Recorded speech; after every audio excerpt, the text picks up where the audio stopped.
Motion, the President. I move that the Yale Political Union pass the bundle of constitutional amendments approved by the Rules Committee this past Sunday.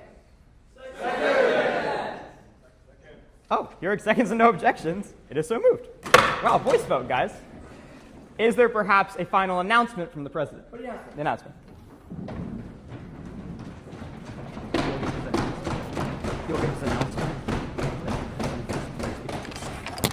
Welcome, members, friends, and pre-frosh. I see that we have a lot of people crowding in the aisles. We have some seats open. Please move in so people can take a seat. We don't want too many people crowding outside. Welcome, everyone, to this semester's final Yale Political Union debate. Last week, the Yale Political Union dominated campus and national discourse. For those who missed the event and did not read the news, the Union debated resolved end the American empire with Twitch streamer Hasan Piker. The resolution passed 54 to 31 to 3. We quickly reached over 1 million cumulative viewers across various platforms. And if we continue on our upward renaissance as the Yale Political Union, we will soon be filling Woolsey Hall up again. The debate with Hasan Piker is now available in full on our YouTube page and also clips of it on our Instagram page.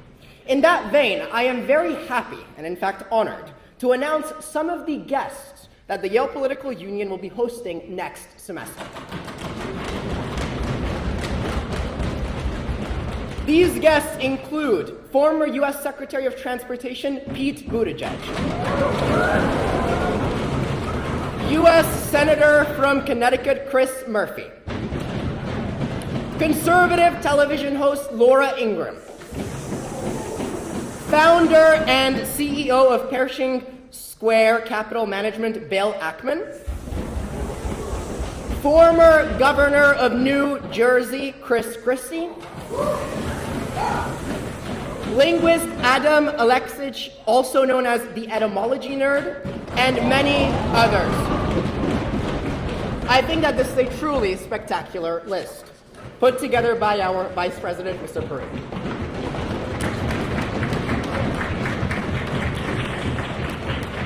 Before we begin this evening's debate, Mr. Speaker, if you will indulge me for a slightly longer than usual speech, I would like to thank the members of the Executive Board for their extraordinary dedication to the Union this semester.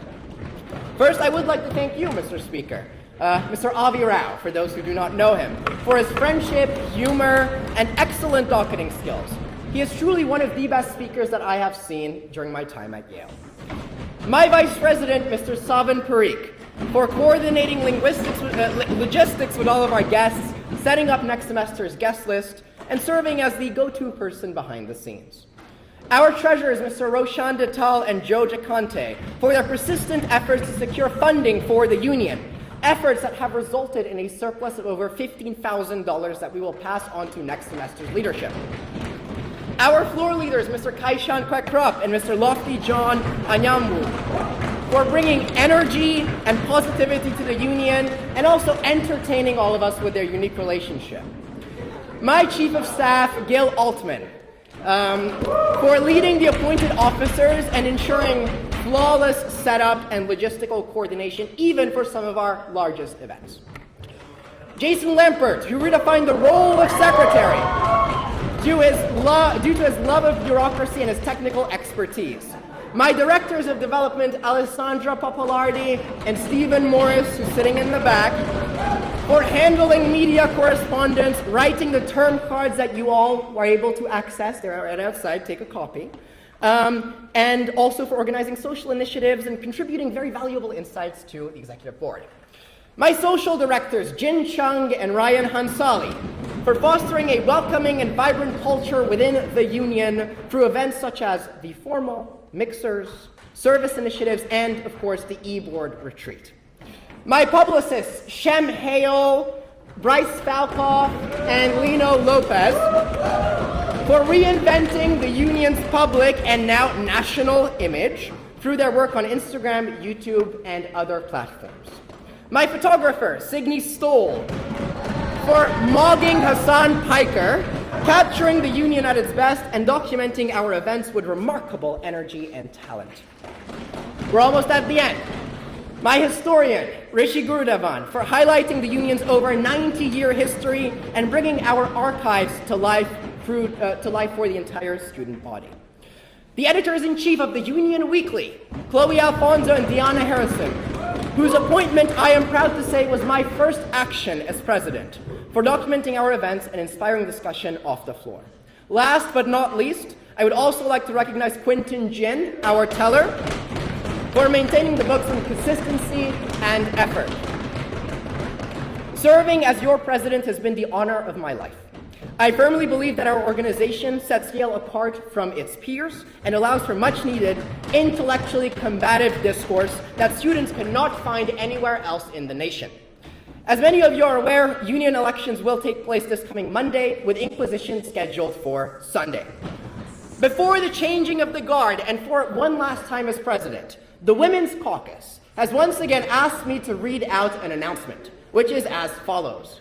Hey fellas, and Prefrosh, have you heard that our Women's Caucus had a debate this past Sunday? The ladies debated Resolve, Don't Commercialize Your Body. And after hours of litigation and impassioned arguments, the resolution tied.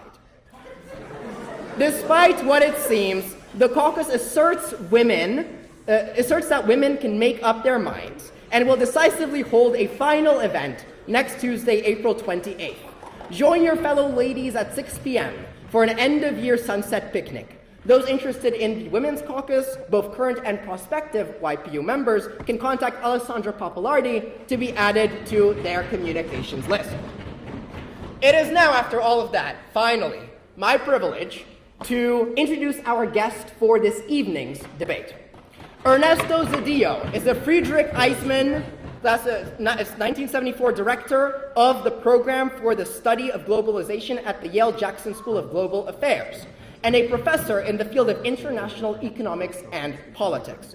He served as president of Mexico from 1994 to 2000, following senior roles in economic policy and education within the Mexican government.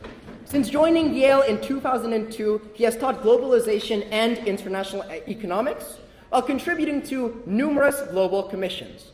Coincidentally, he will also be my seminar instructor next semester. Before we begin our debate, I would like to remind everyone that Yale is committed to free expression and peaceful dissent. Interfering with a speaker's ability to speak and the audience's ability to hear and see is not consistent with the university's free expression policy. Please note that President Zedillo will give opening remarks, and after just 5 brief student speeches, some closing remarks as well.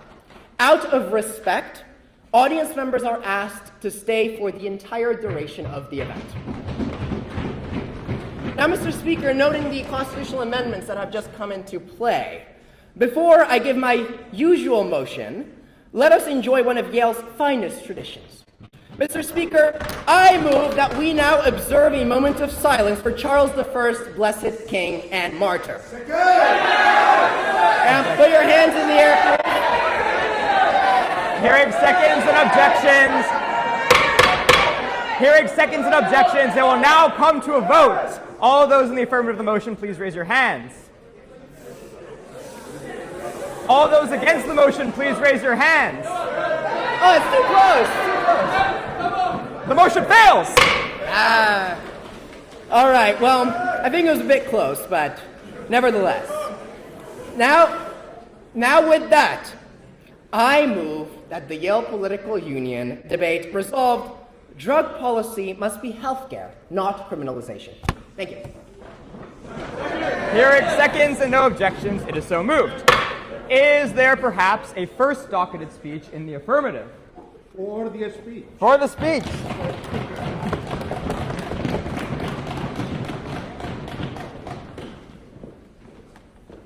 Thank you for the invitation. However, as a university officer, I want to say something before we start the proceedings. I am told that there are some young students exploring whether they come here. as freshmen next semester. I want to tell them that not every gathering at the university is as noisy as this one. At least not my classes. Do not be scared. This is not normal, but it's traditional. Right? The only thing you need to know today is that this is the best university in the world. That we want you. You want them to be here next semester? Indeed. So, with that formal introduction, let me move, Mr. Speaker, into this debate. And what I want to do is to think about, let's say, the late 19th century and the early 20th century, how societies like this one in the United States and in many other places in the world look at people who consume drugs already, and for many years drugs were available for people to consume. Well, the standard view it was that those who were addicts had a medical condition. And it was not at that moment part of the culture to repress, to prosecute, to put in jail those who consume drugs and had become addicts. However, something happened in the early 20th century. In fact, there were already some antecedents. For example, in San Francisco in 1875, an ordinance was passed basically directed to the Chinese population of San Francisco, prohibiting and penalizing the use of opium. But that was an exceptional case. For the most part, there was no such a culture, there was no such a practice in this or in any other country, at least in the Western world. And then, somebody realized that indeed there were some sectors of society that were concerned about the existence and the use of those drugs. And those people in government started to think that they needed to produce a policy to deal with the issue. There is no record that this was a crisis, but there was something that really existed, some consumption of those drugs. And somebody had the initiative to start dealing with the problem in the same way that it had started in San Francisco. And in 1912, there was a national law against opium, introducing explicitly the punishment for the consumption and, of course, the distribution of that drug. One can look back and wonder what were the arguments that were used to pass that very first law. Was there any signs dictating that the risk for the individuals and for society were significant enough to have a law of those characteristics? Well, you like history, you can go back and you will find no evidence whatsoever in that direction. What you will find, however, is a very high content of racism against the Chinese population that for the most part have come to the West United States to help in the construction of the railroad and the agricultural valleys that were being built at the time. Well, later on, there was the Harrison Act, which re-emphasized the criminalization of the use and the production of cocaine. And again, one has to look for the evidence that cocaine had become a social problem to be dealt by the government.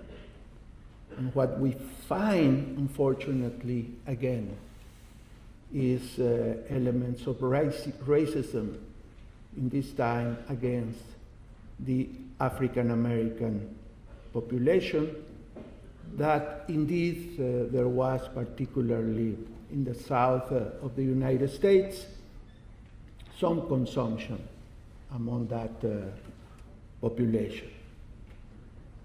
Well, move forward, the 1930s, and you should know something about the 1930s because the YPU was founded in 1934. Right? And precisely in that year, there was an individual at the Treasury who had been appointed to deal with the issues of the prohibition a few years earlier. However, for being a rather stupid policy, counterproductive policy that increased criminality and gave rise to great power to organized crime, had become practically unemployed with a lot of resources. And he started to think, what do I do with all these people and all these resources that have given to this agency to enforce the prohibition? So he had to look for something. And he found marijuana, which was being consumed, indeed for many years perhaps, and particularly by the Mexican population in the United States. So when you explore the history of those events, again, you find a significant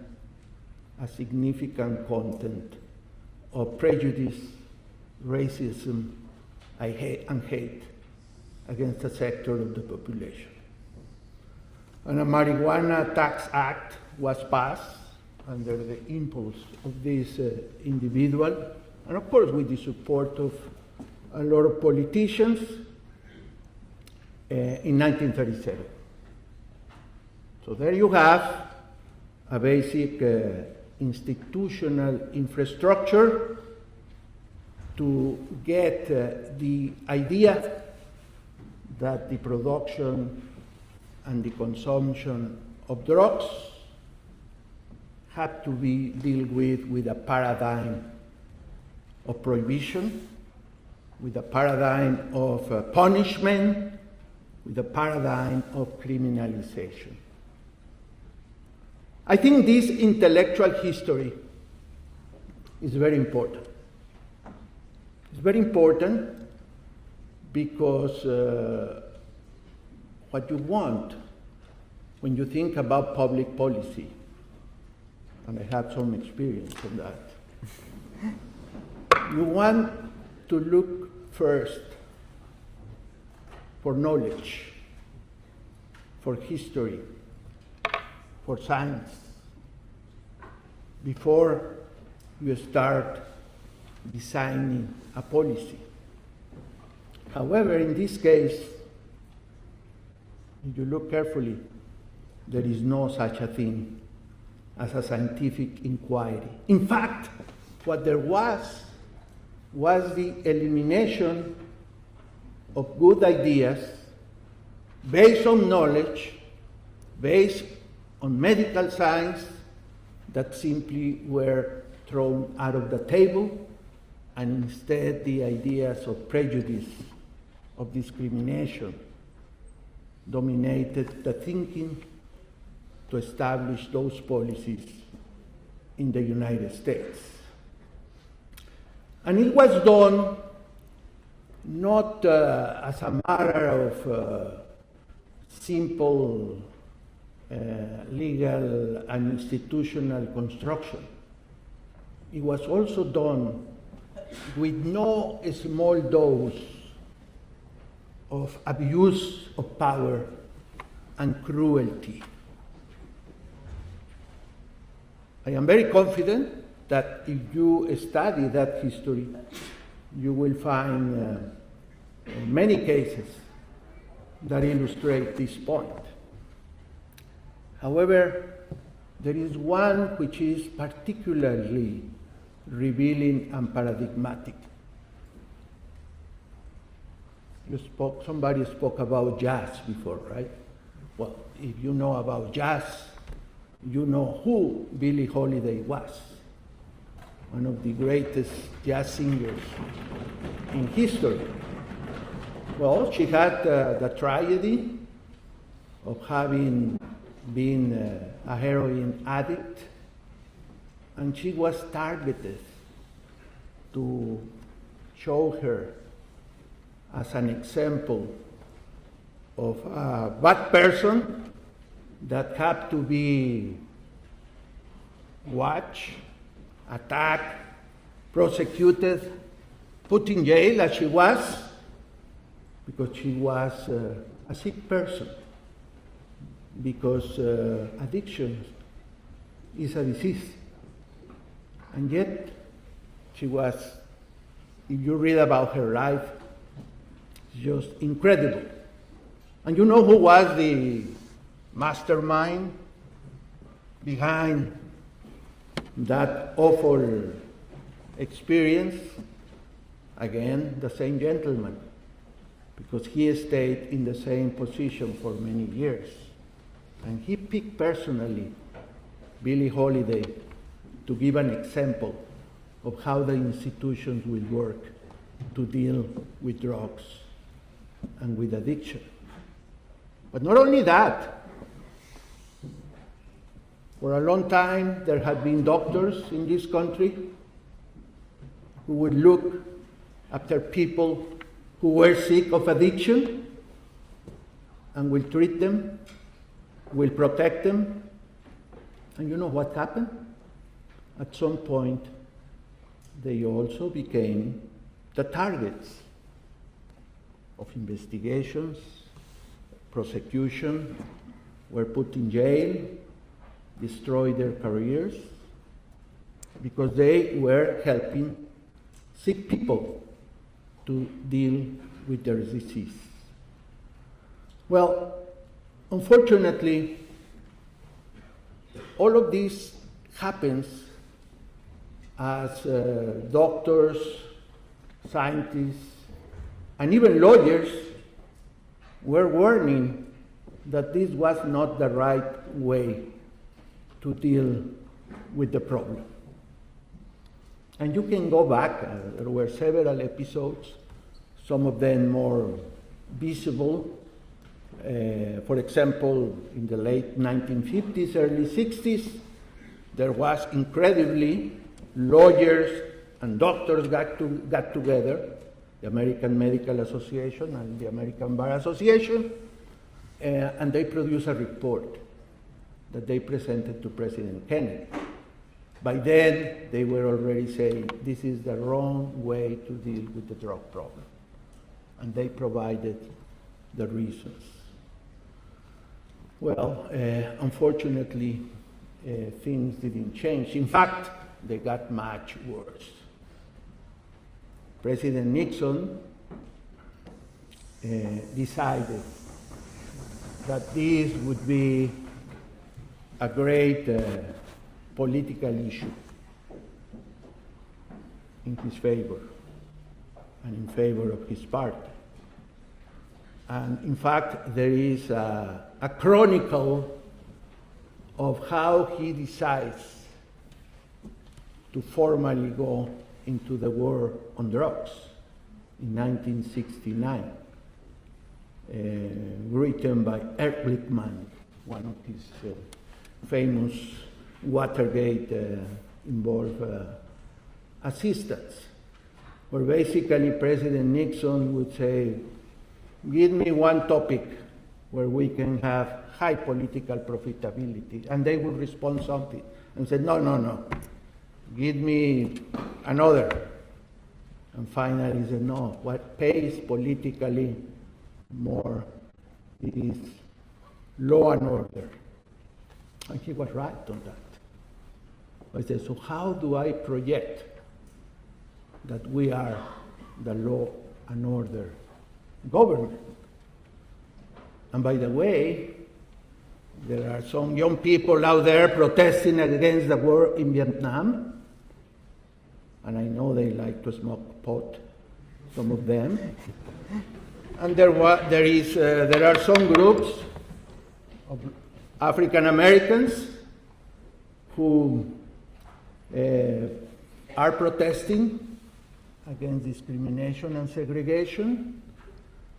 So what if instead of saying those against the war, those that are protesting against segregation, we cannot say that. But if we can associate them to the consumption of drugs, then we can win politically. So what we are going to make is a big war against drugs. And that triggers a process that intensifies what had already been institutionalized early on, not only nationally, but also internationally. Because the United States pushed for an international convention on drugs, which was adopted in 61. Another one was adopted in 71, and another one in 88. And that is the intellectual history of drug policy. I wish I could have come here and tell you, no, scientists were divided. Doctors were divided. Some were in favor, some were against prohibition and criminalization. That was not the case. This was a political decision. This was a political construction. And by doing that, enormous pain have given to humanity. Speaker, how many more minutes I have? 10 minutes. Excellent. Thank you very much. You are a good, generous man.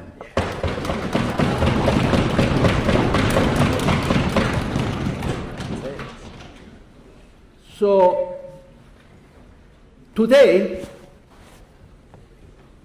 what we can do is to wonder whether this policy, that is very well defined, very well established in the law, national and international, has been good, has worked, has delivered. Well, my point is very simple.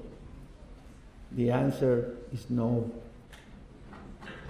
If that policy was established to reduce production of drugs in the world, bad news, it hasn't happened. On the contrary, more drugs and more dangerous drugs are being produced today than in the past. Has this policy reduced consumption? The answer is no.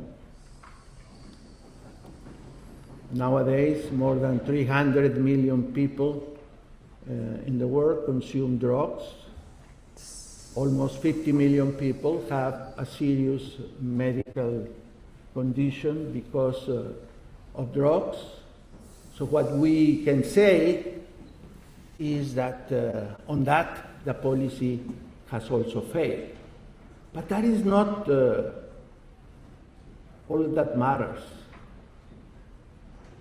The idea that you could deal with this issue from the state by prohibition and criminalization, what has happened is that a black illegal market has been created from the state itself. And this is a perversity, because governments are supposed to be there to serve the people.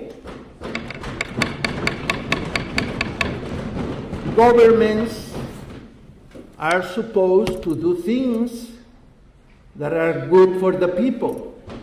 However, what was called the war on drugs has really proven to be a war on people. And a very generous, convenient opportunity for those who are willing to violate the law and to operate in the black market. And that has created a monster which is called organized crime.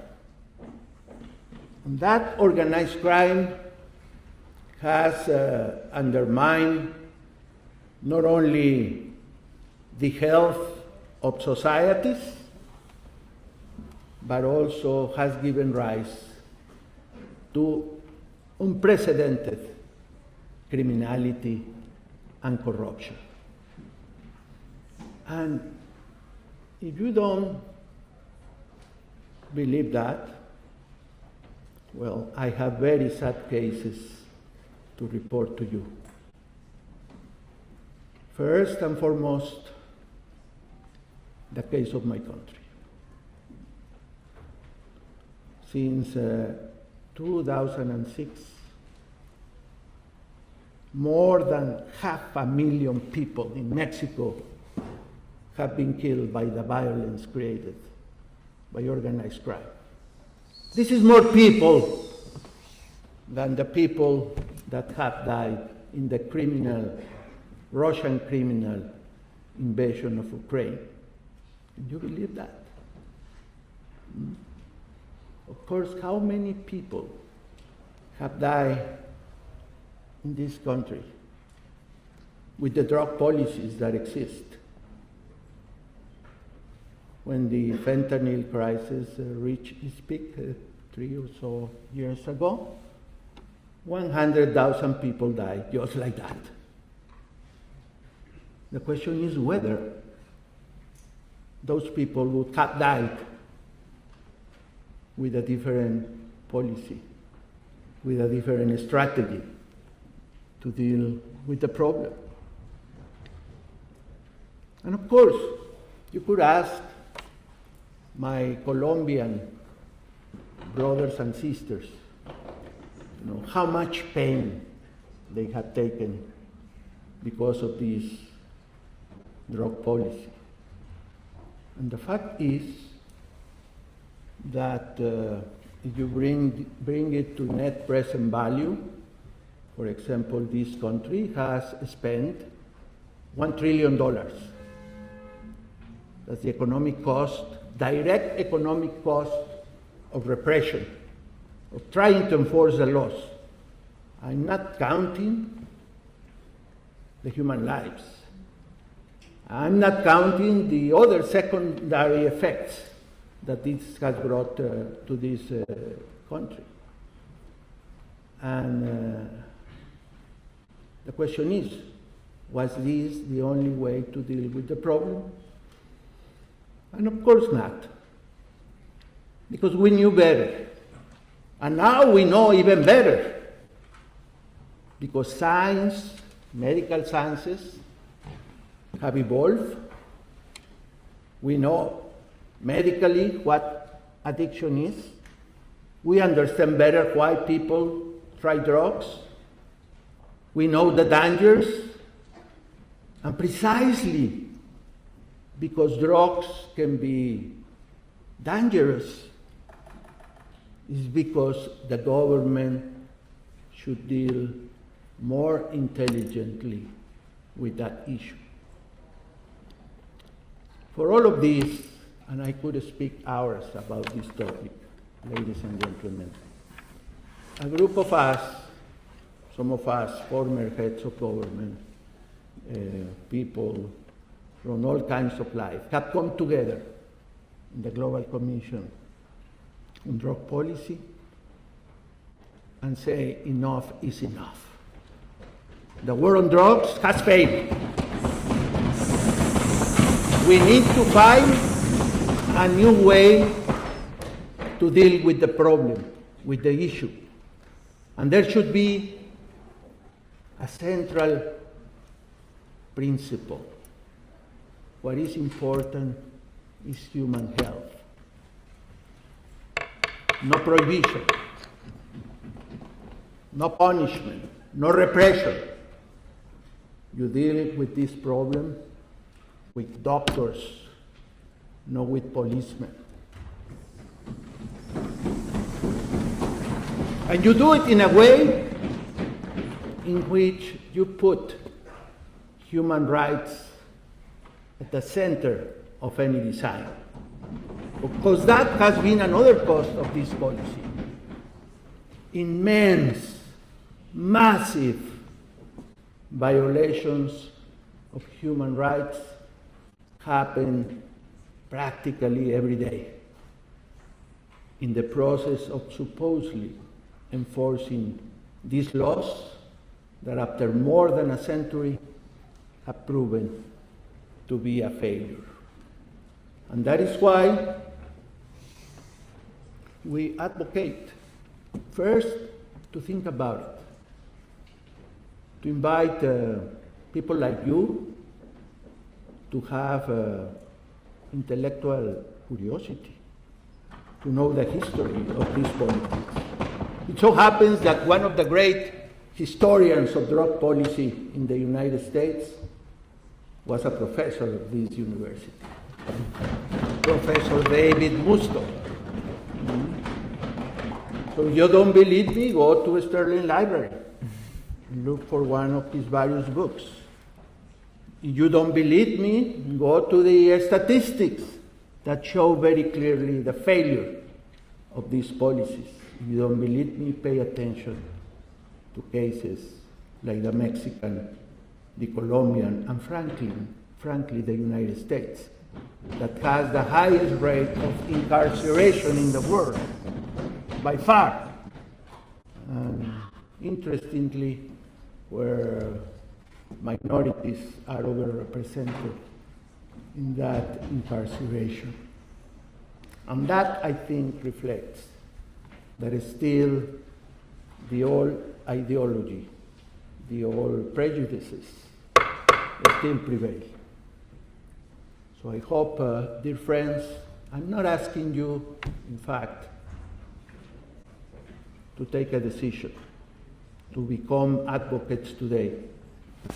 I just will tell you, like my dear Professor Brainerd in economic theory here many years ago, when I ask him a question, he will tell me, think about it. Think about it, please. Questions. Questions. Questions for the guest. Yeah, but I can have water, right? Yeah. For perhaps a question, Ms. Wambier. Thank you. I think the gentleman for his speech, I think I agree with the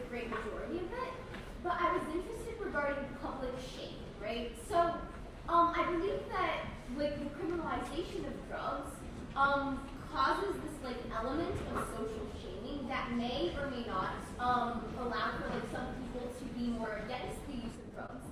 So I was just wondering whether this would be a deterrent and whether the yes, he's found.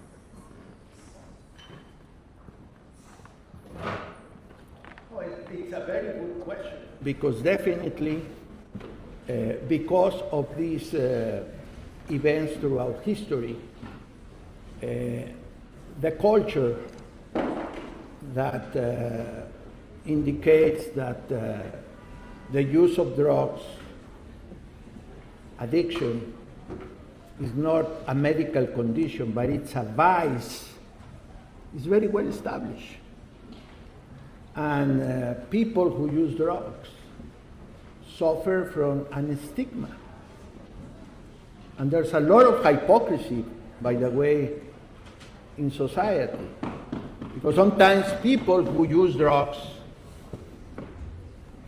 in private are very outspoken against drugs out there, contributing to the stigmatization of the issue.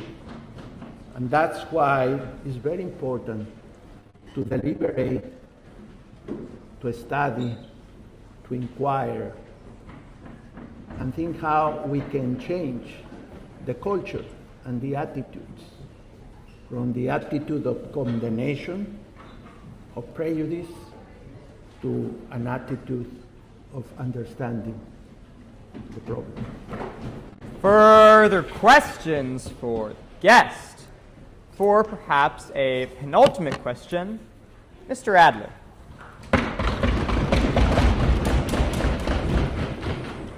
I think the former president's historiography is very accurate, but I'm wondering about the normative content of the piece.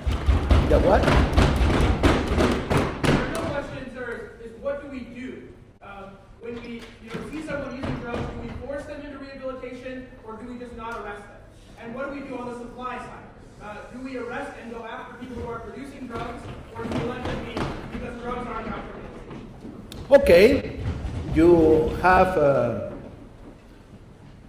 really said the question in a way that I say with much greater concreteness what we believe should be done. Number one, decriminalize consumption. Decriminalize, right? People should not be put in jail for consuming drugs, right?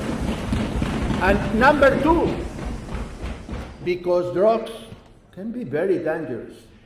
Drugs can kill, as many medicines can do, by the way. If you take the wrong medicines, you can be dead. It's the same. So what do governments do with those medicines that can kill you and get you sick? What do they do? Regulate, right? Charge doctors with the responsibility to provide those drugs against whatever disease you can think of, and that if you don't take properly, you can get very sick or you can die. It's the same. Regulate drugs. Take control of drugs from the criminals and make the state responsible for protecting the health of the public. You may say, oh, this is very complicated. Well, it's complicated, but if you don't like it, think about the alternative. And we know the alternative very well. And also think that the government regulates many things. And they do it for good reason. And most of the time they do it well and protect the interests of the people. But in this case, say, hands off, this is a crime. I will deal with the criminals and I don't care about the health of the people. And that is totally wrong. It's wrong because it doesn't produce good results. And it's wrong from an ethical and moral perspective. You have to care about people. You have to care about their health. But you don't care if you put them just in jail because they consume drugs. For perhaps a final question, Mr. Salazar. Sorry, I couldn't hear you because your classmates are very noisy. The gentleman presents a very American point of view on consumption. What about countries with a production problem, especially those in Latin America? How should they handle these organized crimes, these narcos? Abrazos or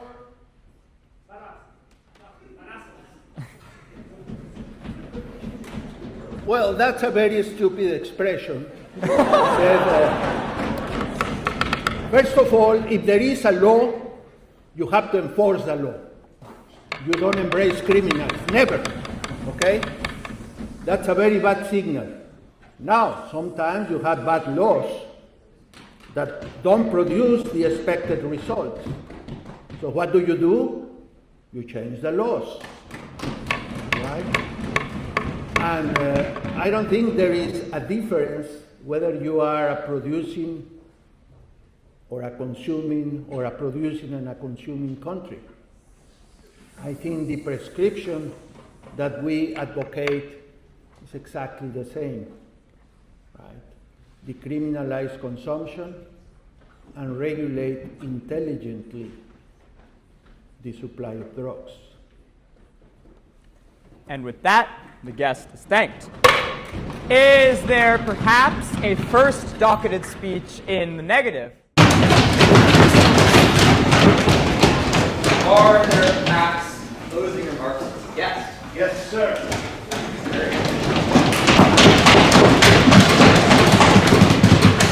Thank you, Mr. Speaker. And again, I reiterate my gratitude for making me part of this wonderful event. And let me insist on the resolution in front of you. The drug policy must be healthcare, not criminalization. And I reiterate it because I want to link this resolution to the problem that was posed more than a century ago to take important decisions to form a policy that basically has been in place all this long. And it has been wonderful to hear all these opinions. I would say, of course, every one of you is entitled to have opinions, but nobody is entitled to have your own facts. I think there is a fundamental fact that unfortunately was absent in some of the statements that I heard. And that is the fact that for more than 100 years, we have had a policy, particularly in this country, and the fact is that that policy has failed. It was very interesting to hear invocations of morality.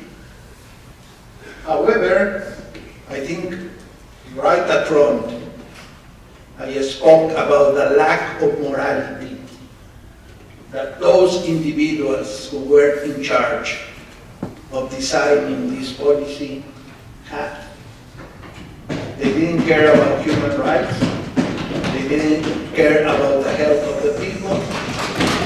All they wanted was to have political victories and satisfy their own prejudices and very particular ideology.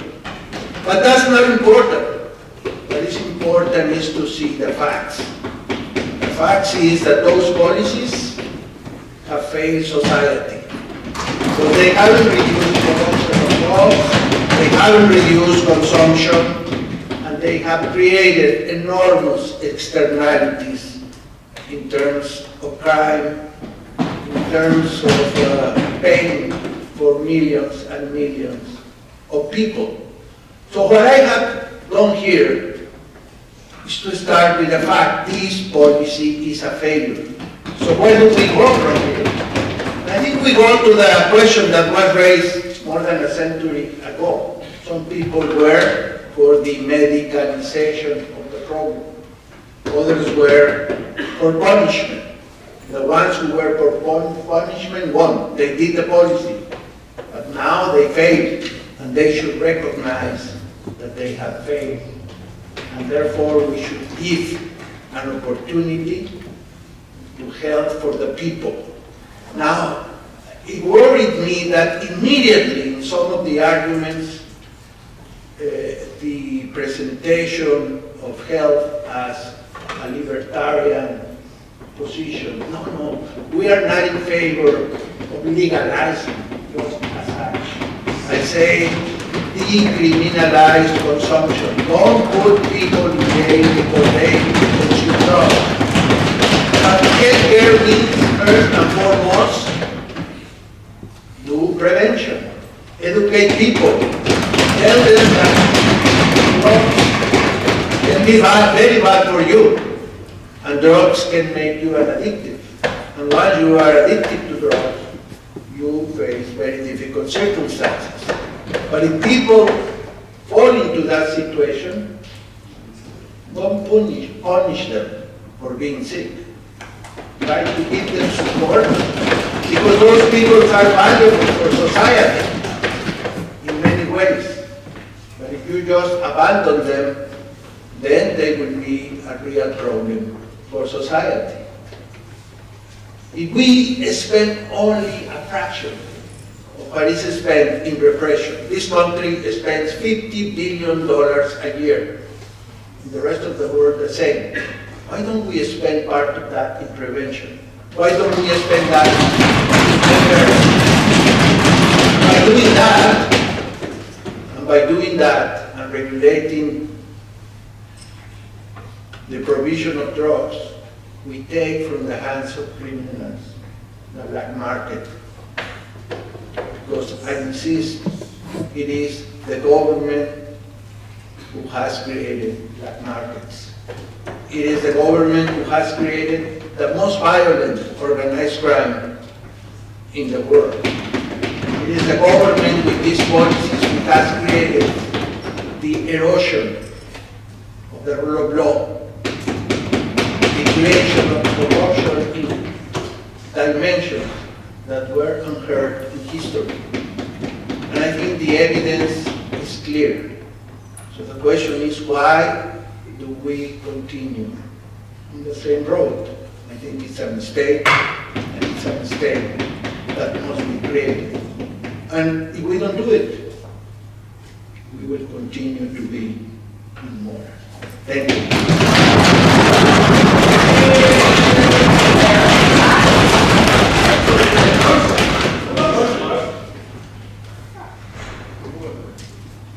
The Vice President.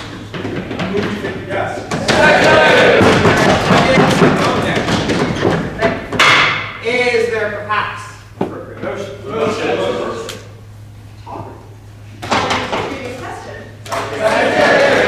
No objections. It is so moved. We will now come to a vote. Floor leaders, please come to the front. By the audience.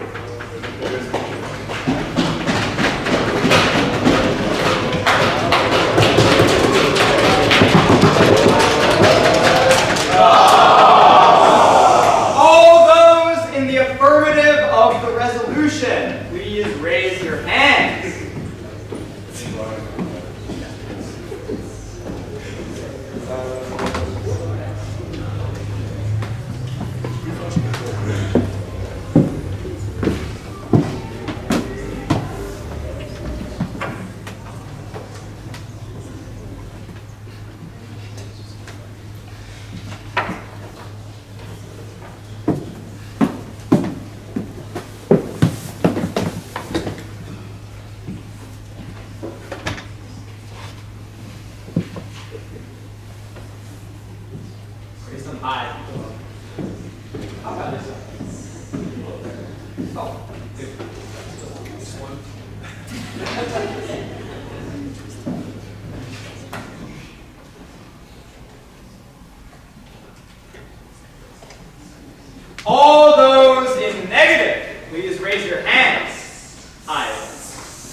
I will deal with you next semester.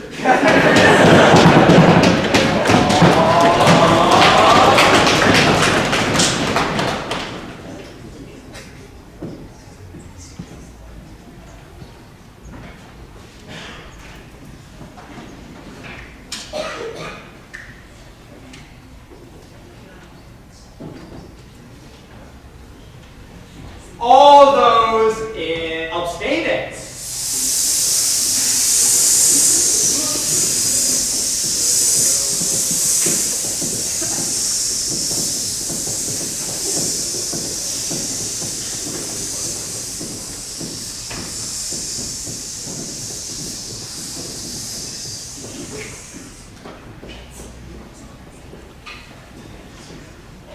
By a vote of 71 in the affirmative, 30 in the negative, 7 abstaining.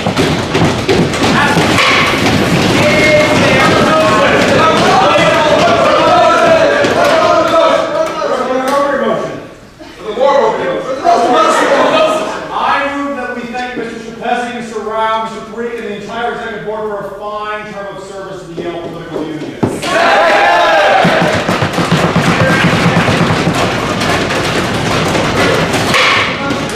Is there perhaps an actually final appropriate motion? The motion.